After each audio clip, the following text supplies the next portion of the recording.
მოკლედ, როგორც ვიცით, პლანეტაზე მთავარი სიახლე დღეს და პრინციპში მიმდინარე წელს უკავშირდება დონალდ ტრამპის პრეზიდენტად არჩევას და ახლა ვაშინგტონში იმართება უკვე საინაუგურაციო ცერემონიალი, როგორც ახლა ეკრანზე ხედავთ, დონალდ ტრამპიც მივიდა 2-3 წუთში დაიწყება უკვე, ჯერ იქნება ჯეიდი ვენსის ფიცის დადების ცერემონიალი, მოგვიანებით კი უკვე თავად პრეზიდენტი დადებს საპრეზიდენტო ფიცს. როგორც ხედავთ, ძირითადად აუდიტორიაში არიან ძალიან მნიშვნელოვანი ადამიანები, შეკრებილები, შეიძლება ითქვას გარკვეულწილად გიორგი ხუმრობით, რომ ყველაზე მდიდარი ელიტა პლანეტისა არის შეკრებილი ახლა ვაშინგტონში, რადგან გარდა პოლიტიკური ელიტისა, რომელიც წარმოდგენილია ჯო ბაიდენით, თავად დონალდ ტრამპით, ბარაკ ობამათი, ბილ და ჰილარი კლინტონებით, ჯორჯ და ლორა ბუშებით და სხვა ძალიან გავლენიანი სენატორებით და კონგრესმენებით, ასევე არის წარმოდგენილი ძალიან ბევრი მილიარდერი, ილონ მასკი დაწყებული, რომელიც პლანეტის ყველაზე მდიდარი ადამიანია, ასევე იქ არიან სუნდარ პიჩაი, ვინც არის Google-ის გენერალური დირექტორი, მეწილე ამასთანავე მცირე წილით,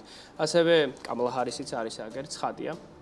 და მოკლედ ძალიან ბევრი მდიდარი ადამიანი, მარკ ზაკერბერგი, ასევე დეინა ვაითიც კი არის UFC-ის ჩემპიონი. ჯეფ ბეზოსიც იქ იყო, ეს ადამიანები კი Apple-ის ხელმძღვანელი, რომელიც ტრამპის ხარდამჭერი ნამდვილად არ ყოფილა დღემდე, მაგრამ გახდა. როგორც მათ შორის მარკ ზაკერბერგი, მარკ ზაკერბერგიც ნამდვილად და ასევე სუნდარ პიჩაის, როგორც ვიცი, დიდად ტრამპის ხარდამჭერი არ იყო, მაგრამ ისიც აღმოჩნდა საერთო ჯამში, როგორც ვნახეთ, ტოპ 10 მილიარდერიდან დაახლოებით 8 აქ იყო წარმოდგენილი, ერთი ვინც ვერ ვნახეთ, ალბათ ეს იქნებოდა ბერნარ არნო, რომელიც ფრანგია და შესაბამისად მისი აკოპნა საჭირო არც იყო, მაგრამ სხვა დანარჩენი ყველა ვნახეთ, ალბათ ბაფეტიც სადღაც აქვე იქნება, რადგანაც როგორც წესი უორენი საპრეზიდენტო არჩევნების და განსაკუთრებით ინაუგურაციის პერიოდში ყოველთვის აქტუალური პიროვნება და ისიც ალბათ აქ არის სადღაც კადრებში ჩვენ ვნახეთ, მაგრამ ერთ დეტალს დავამატებ დიდარ ადამიანებთან დაკავშირებით, როგორც ცნობილია, ყოველთვის იკვრება სხვადასხვა ფონდები ამერიკის შეერთებულ შტატებში, ერთ-ერთი უკავშირდება საინაუგურაციო ფონდს, რომელმაც წელს აფიქსირა რეკორდული მაჩვენებელი $200 მილიონი შეკროვდა დონალდ ტრამპისთვის და შემოწირულებს შორის ალიან უმდიდრესი ადამიანები, მაგალითად ტიმ კუკი, რომელიც არის Apple-ის გენერალური დირექტორი უკვე წლებია, მან პირადად შესწირა $1 მილიონი, ასევე არის სემ ოლტმენი, OpenAI-ის დამფუძნებელი, ასევე ერთ-ერთი ყველაზე მდიდარი ადამიანი პლანეტაზე, ასევე არის Uber-ის დამფუძნებელი დარა ხოსროვ-ჰაში, ასევე ცხადია ზოგადად კომპანიები არიან, აქ როგორც Uber-ი, Boeing-ი, Meta, Amazon-ი, Microsoft-ი, Google-ი, ძალიან ბევრი სხვა დიდი თუ მცირე ზომის კომპანიები არიან, რომელთაც ამ შემთხვევაში აქვთ ორი მიზანი. ერთი მიზანი არის, რომ ფული შესწირონ ამ ადამიანს და დაეხმარონ მას ინაუგურაციაში, მაგრამ ცხადია აქ არის ლობიზმის ძალიან ესეთი დეტალური ელემენტი, რადგან ლობიზმი, რაც გულისხმობს კონკრეტული იდეების გატარების სანაცვლოდ ფულადი თანხის გადახდას, პირდაპირ ეს არის ლობიზმი, არის ლეგალური ამერიკის შეერთებულ შტატებში და არის რეგულირებული სხვადასხვა კანონმდებლობით და ეს არის გახსნილი, ანუ ეგრეთ წოდებული შავი ფული აქ არ არის, შესაბამისად არ უნდა გავგვირდეს თუ ზემოხსენებული კომპანიები გარკვეულწილად მოითხოვენ იმას, რომ მათი ინტერესები იქნეს გატარებული. და ნუ ცხადია, აქ უნდა ვახსენოთ ასევე ილონ მასკი, რომელიც არამხოლოდ საკუთარ ინტერესებს ატარებს, არამედ ყველაფერს აკეთებს იმისთვის, რომ მოკლედ მისმა კომპანიებმა და თავადაც იხეროს. როგორც ახლა გამოაცხადეს, ბრედ კავანო გამოვა, რომელიც არის თავმჯდომარის მოადგილე ამერიკის შეერთებული შტატების უზენაეს სასამართლოში. სხვა შორის ის დონალდ ტრამპის პირველი საპრეზიდენტო ვადის დროს დაინიშნა ამ თანამდებობაზე და უვადო მოსამართლე ის, მაგრამ ძალიან ბევრ სკანდალში იყო გახურული და ერთ-ერთი ასეთი პოლიტიკური რთული საკითხი იყო, რომლის გამოვა დონალდ ტრამპს თავის დროზე დასჭირდა. ეს ადამიანი გამოდის იმიტომ, რომ დაადებინოს ვიცე-პრეზიდენტობის ფიცი ადამიანს, რომელიც ჯეიდი ვენს, რომელიც გახდება ვიცე-პრეზიდენტი. ასეთი ეს არის მისი მეუღლე, ეს არის მისი შვილი, როგორც ჩვენი მაყურებელი ხედავს. თავად ჯეიდი ვენსი არის ძალიან ახალგაზრდა. ეს კადრები კი არის გარეთ ერთ-ერთ აუდიტორიაში, ვაშინგტონში, კი არა, სტადიონის მსგავს დახურულ სივრცეში, სადაც დონალდ ტრამპის ხარდამჭერები და ზოგადად ამერიკელები არიან შეკრებილები და პირდაპირ ეთერში ადევნებენ თვალყურს ფიცის დადებას. მოусმინოთ ჯეიდი ვენსის ფიცის დადებას. Against all enemies, foreign and domestic. That I will bear true faith. That I will bear true faith. And allegiance to the same. And allegiance to the same. That I take this obligation freely. That I take this obligation freely. Without any mental reservation. Without any mental reservation. Or purpose of evasion. Or purpose of evasion. And that I will well and faithfully discharge. And that I will well and faithfully discharge. the duties of the office on which I am about to enter. So help me God. So help me God. Congratulations, Mr. Vice President.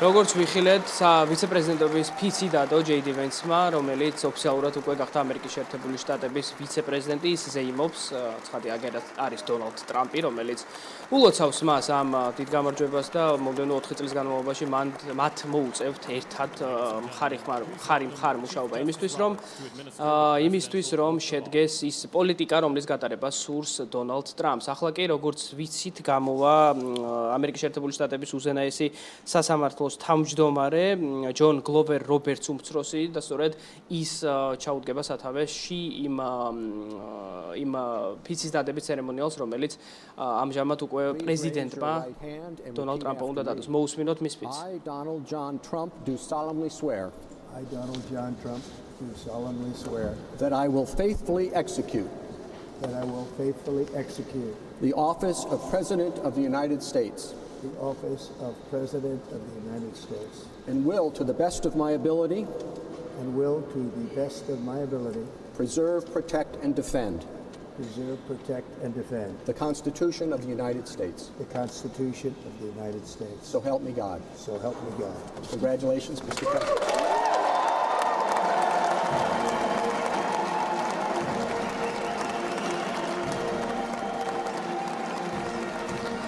ხო, ისტორიულ კადრებს უყურებთ, ახლა კი ეს არბაზნები არის, ტრადიცია არის, როგორც ხედავთ, ჯო ბაიდენმა ჩამოართვა ხელი ამერიკის შეერთებული შტატების ახალ პრეზიდენტს, 57-ე პრეზიდენტს.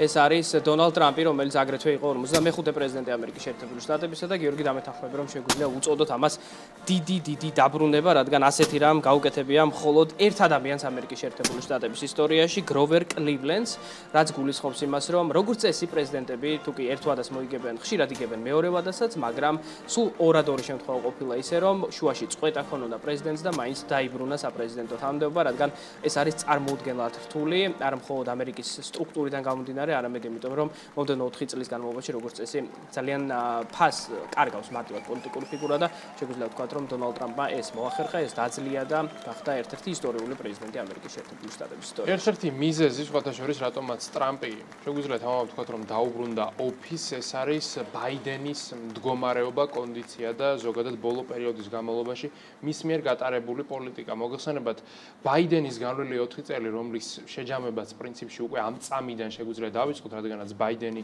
ამ წუთის მონაცემებით უკვე ამერიკის შეერთებული შტატების პრეზიდენტი მოქმედი აღარ არის. თლად გამორჩეული პერიოდი ამერიკისათვის არ ყოფილა, რადგანაც ამერიკამ ძალიან ბევრი სტრატეგიული, ასე ვთქვათ, დამარცხება მიიღო გეოპოლიტიკურ ფრონტზე, მათ შორის ჩინეთთან კონკურენციის მიმართულებით, ელექტრომობილების ბაზარზე და ტექნოლოგიური პროგრესის მიმართულებით, აქ სერიოზული ჩამორჩენა აქვს უკვე ამერიკას.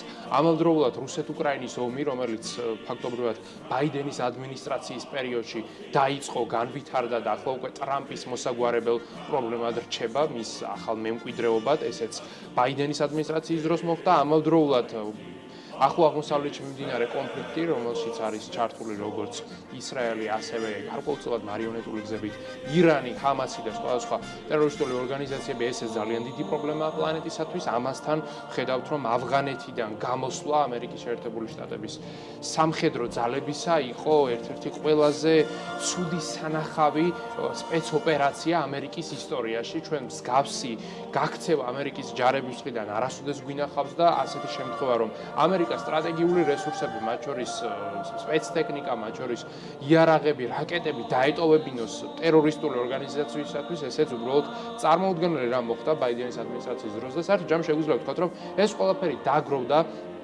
საზოგადოების ცნობიერებაში და ეს ყველაფერი მიუთითებდა იმაზე, რომ ბაიდენს საბარაუდოდ 2024 წლის ბოლოში ვეღარ ექნებოდა ის უპირატესობა, რომლითაც ის შეძლებდა გამარჯვებას, მაგრამ ამ ყველაფერს ზედ დაემატა ერთი სამწუხარო მოვლენა. ბაიდენს დაემართა COVID, ის იყო ინფიცირებული და აღმოჩნდა იმ რეალობის წინაშე, რომ მისი ჯანმრთელობის მდგომარეობა, როგორც თავად იგი ამბობდა, აღარ იყო შესაბამისი იმისათვის, რომ ის ყოფილიყო ამერიკის პრეზიდენტი კიდევ 4 წლის განმავლობაში, რამაც საბოლოო ჯამში მიაღებინა მას იმის გადაწყვეტილება, რომ დაეთმო თავისი პოზიცია და კანდიდატურა დასახელებულიყო კამალა ჰარისი, რომელიც შეიძლება გამორჩეული პოლიტიკოსი იყოს, მაგრამ პრეზიდენტობას მხოლოდ და მხოლოდ კარგი პოლიტიკური კარიერა არ ყოფნის, განსაკუთრებით ამერიკაში, სადაც მოქალაქეები ძალიან ბევრ რამეს აკვირდებიან, სადაც ძალიან მნიშვნელოვანია მათ შორის ქარიზმა, მათ შორის ხედვა, გეგმა, რომელიც როგორც ვხედავთ ჰარისის მხარეს ფლად ძლიერი არ იყო, რადგანაც ჰარისის გეგმები ძირითადად იყო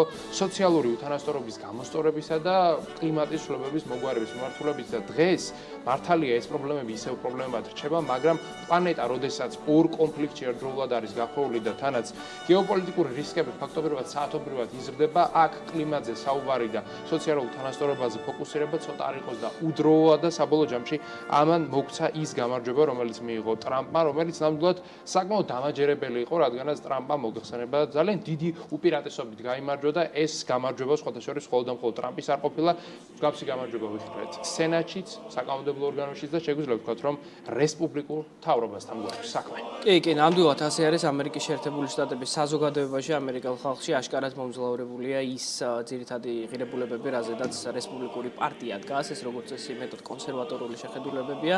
სხვა საკითხებთან მიმართებით, მათ შორის პრინციპული არის ეს ამერიკაცენტრულობის პოლიტიკა, America First, რომელსაც ატარებს დონალდ ტრამპი, რაც გულისხმობს ყველგან და ყველაფერში პირველ რიგში ამერიკის შეერთებული შტატების ინტერესების გატარებას და უკვე მოგვიანებით ფიქრი ამერიკაზე როგორც გლობალურ მოთამაშეზე, რომელმაც უნდა განსაზღვროს პლანეტის ბედი. ცხადია, ეს მნიშვნელოვანია, მაგრამ ყველაფერი დონალდ ტრამპის შეხედულებისამებრ უნდა მოხდეს ამერიკის ჭრილიდან.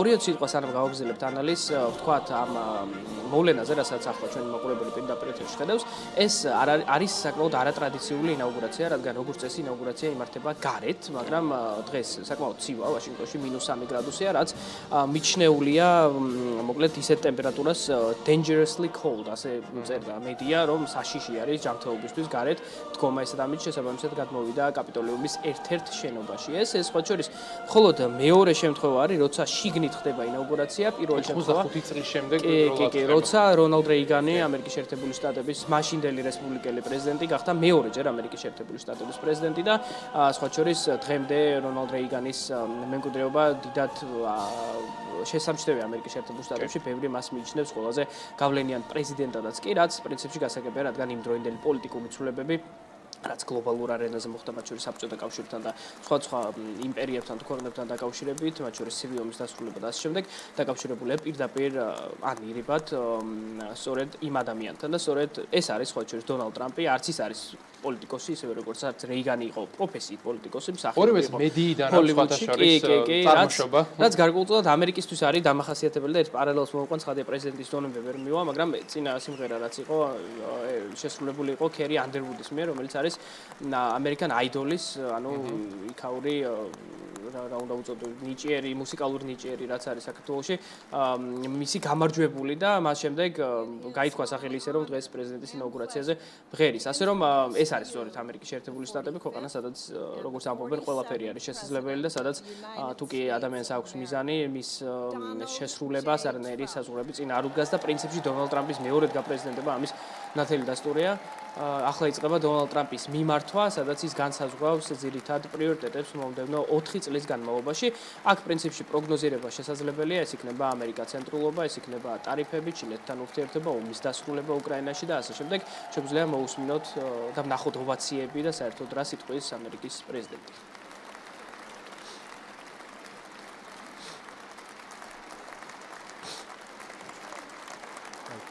Thank you very much, everybody. Well, thank you very, very much. Vice President Vance, Speaker Johnson, Senator Thune, Chief Justice Roberts, Justices of the United States Supreme Court, President Clinton, President Bush, President Obama. ახლა პრეზიდენტი დონალდ ტრამპი ესალმება დამსწრე საზოგადოებას, მოსამართლეებს, პრეზიდენტებს, ვიცე-პრეზიდენტ კამალა ჰარის, პრეზიდენტ ჯო ბაიდენს, ძველ პრეზიდენტებს, და ზოგადად ამერიკელ ხალხს. და ამბობს, რომ ახლა ამერიკისთვის იწყება ახალი ერა და ახალი ეპოქა. From this day forward, our country will flourish and be respected again all over the world. We will be the envy of every nation, and we will not allow ourselves to be taken advantage of any longer. During every single day of the Trump administration, I will very simply put America first. დონალდ ტრამპმა თქვა, რომ მისი ადმინისტრაციის ყოველი დღის პირობებში ამერიკას დააყენებს პირველ ფლანზე, პირველ რიგში. Our sovereignty will be reclaimed. Our safety will be restored. The scales of justice will be rebalanced. The vicious, violent, and unfair weaponization of the Justice Department and our government will end.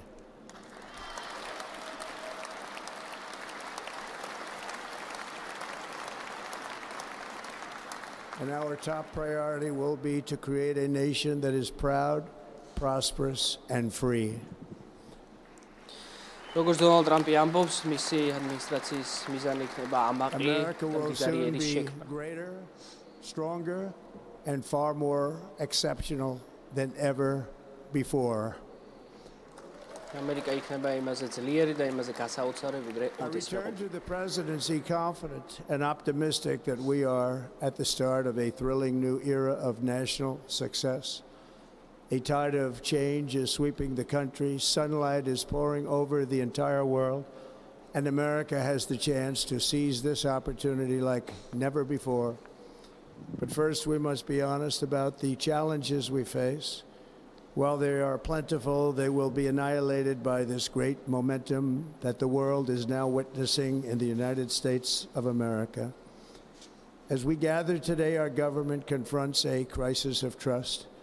For many years, a radical and corrupt establishment has extracted power and wealth from our citizens. დობის კრიზისზე საუბრობს დონალდ ტრამპი და ამბობს, რომ ამერიკის შეერთებული შტატების საზოგადოება გახლეჩილია იმ უდობლობის გამო, რომელიც ადამიანებს აქვთ ამერიკული ინსტიტუტების მიმართ და როგორც ამბობს, ის მას შეცვლის ამ ვითარებას და ნდობას დაუბრუნებს ამერიკულ ინსტიტუტებს ამერიკელთა თვალში. It fails to protect our magnificent, law-abiding American citizens, but provides sanctuary and protection for dangerous criminals, many from prisons and mental institutions that have illegally entered our country from all over the world. კი, დონალდ ტრამპი საუბრობს ახლა არალეგალური მიგრაციაზე, რაც მისი წინასაარჩევნო კამპანიის ერთ-ერთი დაპირება იყო და როგორც მედიაში ამბობენ, ერთ-ერთი დოკუმენტი, რომელსაც ის დღეს პირველ რიგში ხელს მოაწერს, არის მასობრივი დეპორტაციის დოკუმენტი, რაც ნიშნავს, რომ აბსოლუტურად ყველა შტატში საპოლიციო უწყებები დაიწყებენ ძებნას არალეგალი იმიგრანტებისა, მათი მარტივად რომ ვთქვათ,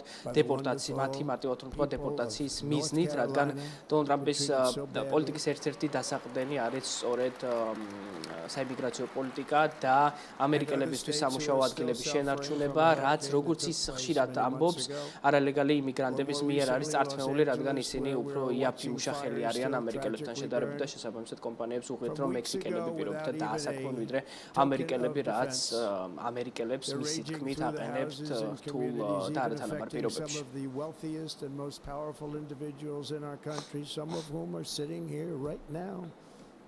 They don't have a home any longer.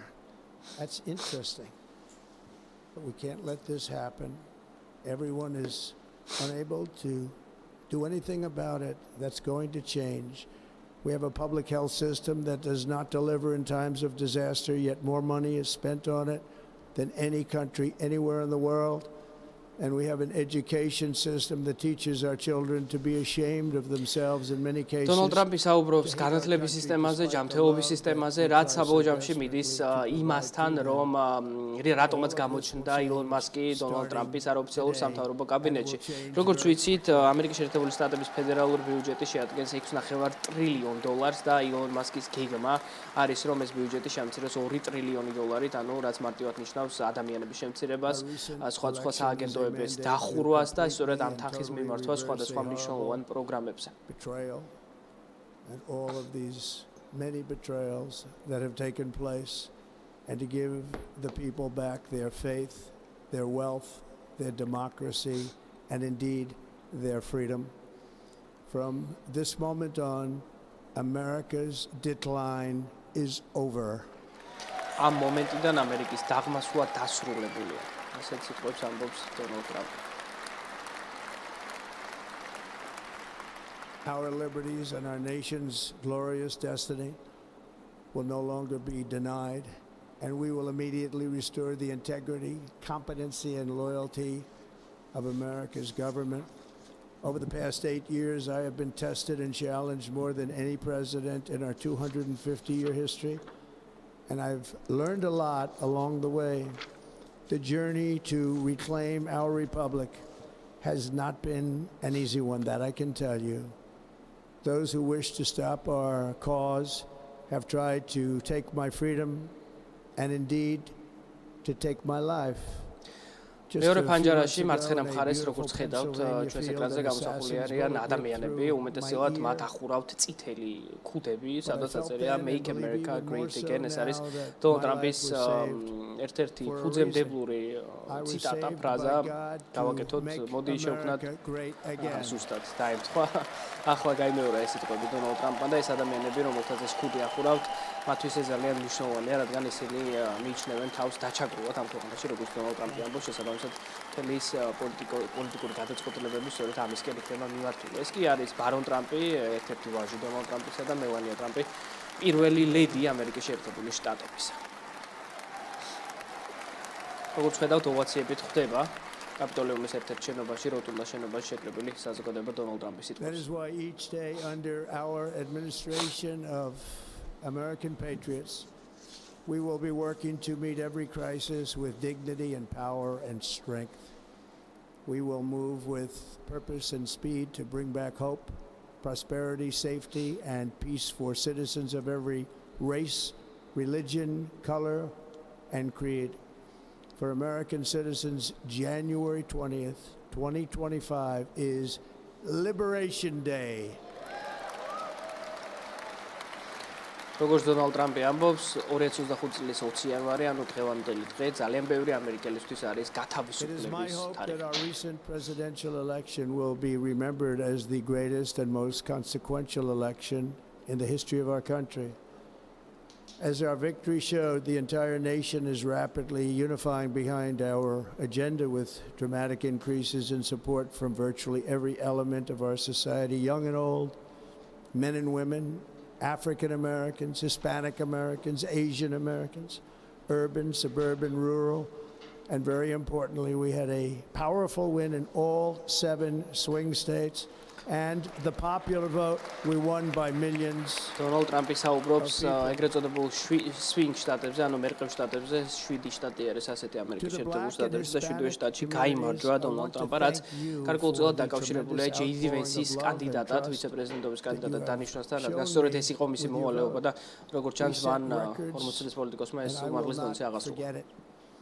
I've heard your voices in the campaign, and I look forward to working with you in the years to come.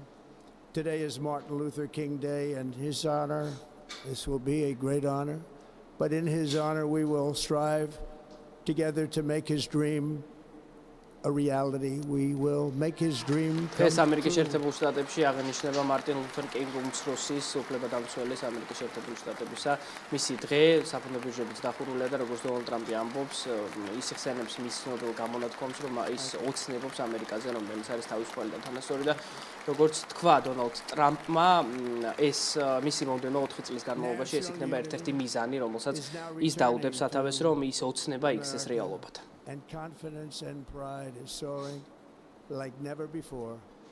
In everything we do. მოკლედ, ამერიკის შეერთებულ შტატებში გრძელდება საინაუგურაციო პროცედურა, ამის შემდეგ გადაინაცვლებენ ოფიციალური პირები და სტუმრები ლანჩზე, მოგვიანებით კი დონალდ ტრამპი უკვე ოფიციალურად შესახება თეთრ სახლში და მოაწერს პირველ დოკუმენტებს ხელს, ეს როგორც წესი ითვლება სიმბოლურ ნაბიჯად, რომელიც განსაზღვრავს იმ ვექტორს, რომელიც პრეზიდენტს აქვს მომდევნო წლების განმავლობაში, მოსაოდნელია რომ ძალიან ბევრ დოკუმენტს მოაწერს ხელს დღეს დონალდ ტრამპი, ამის შესახებ ცხადია საქმის საღამოში ჩვენ კიდევ ბევრჯერ მოვყვებით, მაგრამ მოგვიანებით გაიმართება აღლუმი, ასევე გაიმართება უკვე შეკრება ვახშამი ეგრეთ წოდებული, ასე რომ დღეს ვაშინგტონში ძალიან მნიშვნელოვანი ამბები არის.